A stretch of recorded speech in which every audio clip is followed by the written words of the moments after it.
গীতায় বর্ণিত শ্রীকৃষ্ণের এই 5 বাণী আপনাকে সাফল্যের পথে নিয়ে যাবে। গীতায় জীবনে সাফল্যের পথ দেখিয়েছেন শ্রীকৃষ্ণ।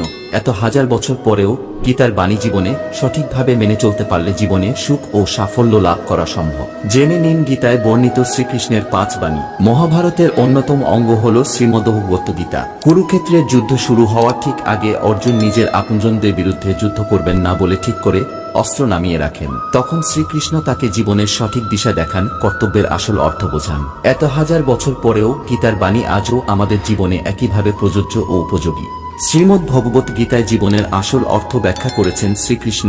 গীতার বাণী সঠিকভাবে অনুসরণ করতে পারলে সাফল্যের পথের সন্ধান পাওয়া যায়। সেই কারণে আমাদের প্রত্যেকেরই গীতা পাঠ করা জরুরি, কারণ গীতার বাণী জীবনে সাফল্যের মূল ভিত্তি। আজ আমরা সেখান থেকে গীতার মূল 5টি বাণী তুলে ধরব।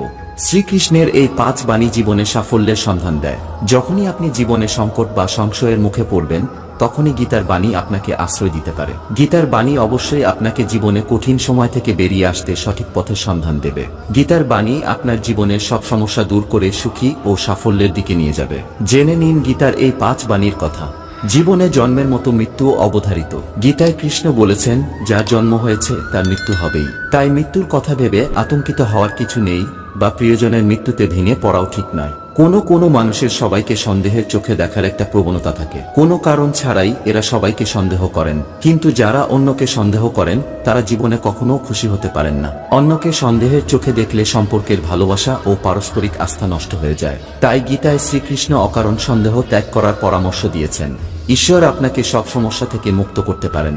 সেই কারণে সবসময় নিজের সব কাজে ঈশ্বরকে স্মরণ করুন।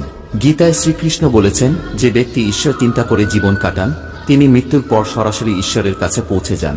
আপনি যদি বুদ্ধিমান হন, তাহলে নিজের বুদ্ধি কোনো ভালো কাজে ব্যয় করুন। নিজের বুদ্ধি কখনো কোনো খারাপ কাজে ব্যবহার করবেন না। কোনো ষড়যন্ত্র কখনো নিজেকে লিপ্ত করবেন না।